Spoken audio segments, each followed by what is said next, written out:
Operation সিঁদুরে খতম জৈশি প্রধান মাসুদ আজহার। এটা কবুল করে নিল একেবারে আজহারের পরিবার যে খতম হয়ে গেছে অপারেশন সিঁদুরে। খোদ জৈশ কমান্ডারই 7ই মে বাহুয়ালপুরে জৈশি মোহাম্মদের সদর দপ্তরে প্রত্যাঘাত হানে ভারতীয় সেনাবাহিনী। ওই ঘটনায় মৃত্যু হয় মাসুদ আজহারের পরিবারের একাধিক সদস্যের। এবার সে কথা স্বীকার করে নিল জৈশ কমান্ডার মাসুদ ইলিয়াস কাশ্মীরি। ওই জৈশ কমান্ডারের সেই ভিডিও ভাইরাল হয়েছে। অপারেশন সিঁদুরে খতম জৈশ প্রধান মাসুদ আজহারের পরিবার, কবুল খোদ জৈশ কমান্ডারের। 7ই মে বাহুয়ালপুরে জৈশি মোহাম্মদের সদর দপ্তরে প্রত্যাঘাত আনে ভারতীয় সেনাবাহিনী।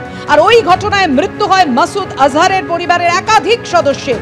এবার সে কথা স্বীকার করে নিল জৈশ কমান্ডার মাসুদ ইলিয়াস কাশ্মীরি। ওই জৈশ কমান্ডারের সেই ভিডিও ভাইরাল হয়েছে। একেবারে খোদ জৈশ কমান্ডার সে কবুল করে নিয়েছে যে মাসুদ আজহারের পরিবার অপারেশন সিঁদুরে খতম হয়ে গেছে। ব্রিগেডিয়ার দেবাশিস দাস এই মুহূর্তে আমাদের সঙ্গে টেলিফোনে রয়েছেন। একেবারে খোদ জৈশ কমান্ডার তিনি স্বীকার করে নিচ্ছেন, তিনি মেনে নিলেন যে একেবারে জৈশ প্রধান মাসুদ আজহারের পরিবার তারা সেদিন অপারেশন সিঁদুরে খতম হয়ে গিয়েছিল, শেষ হয়ে গিয়েছিল। অর্থাৎ সেনার কত বড় সাফল্য।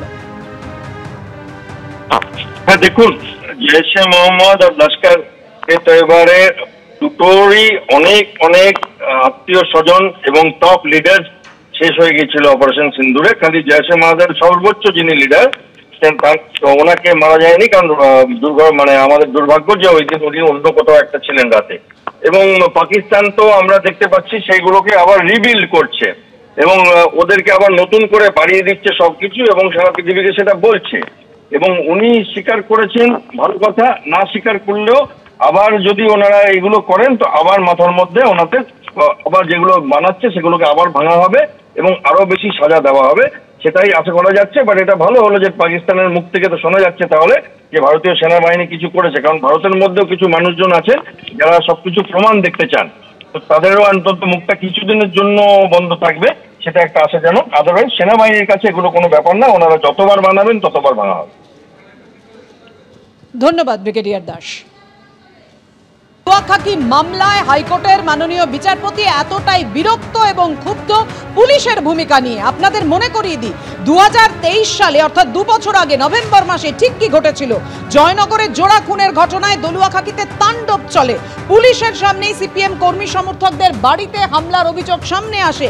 দেখতেই ভাবছেন 16ই নভেম্বর একের পর এক গ্রাম এভাবে জ্বালিয়ে পুড়িয়ে দেওয়া হয়।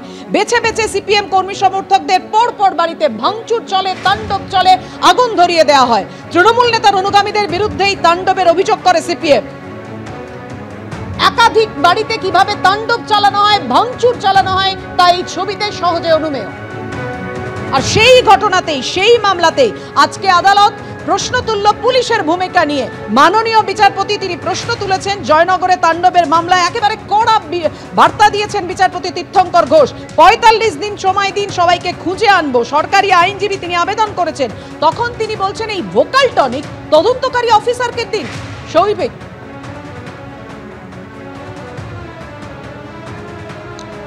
দেখো একেবারেই তার কারণ হলো যে এই গোটা মামলা, অর্থাৎ এই যে গোটা ঘটনাটা ঘটেছিল, তারপরে হাইকোর্টে মামলা হয়েছে, এই গোটা বিষয়টার 2 বছর সময় অতিক্রান্ত হয়েছে এবং পুলিশের তরফ থেকে এই 2 বছরের মধ্যে 14 জন অভিযুক্তর মধ্যে 12 জনকে খুঁজে আনা সম্ভব হয়নি।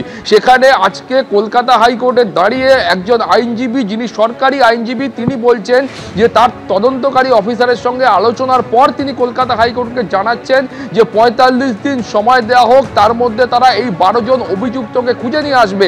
এখানেই কিন্তু মামলাকারীর আইনজীবীরা প্রশ্ন তুলছেন যে তারা যদি এই 45 দিনের মধ্যে তারা 12 জনকে খুঁজে নিয়ে চলে আসতে পারে, তাহলে এই যে দীর্ঘ 2 বছর সময় অতিক্রান্ত হয়ে গেল, এই 2 বছর সময় পুলিশ কি করছিল? এই 2 বছরের মধ্যে কেন পুলিশের তরফ থেকে এই 12 জন অভিযুক্তকে খুঁজে আনা সম্ভব হয়নি?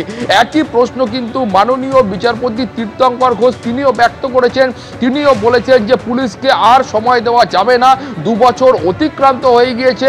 তাই তিনি মনে করেছেন যে এই মামলা, অর্থাৎ এই অভিযুক্তদের খুঁজে আনার ভার অবিলম্বে সিআইডিকে দিতে হবে। সেই মর্মেই তিনি কিন্তু আজকে নির্দেশ দিয়েছেন। ফলে তিনি তার যে বিরক্তি সেটা কিন্তু প্রকাশ করেছেন যে 2 বছরের মধ্যে 12 জন অভিযুক্তকে খুঁজে আনা সম্ভব হচ্ছে না। ফলে এই গোটা বিষয়টা নিয়ে কলকাতা হাইকোর্টে কিন্তু অত্যন্ত উদ্বিগ্ন। ধন্যবাদ।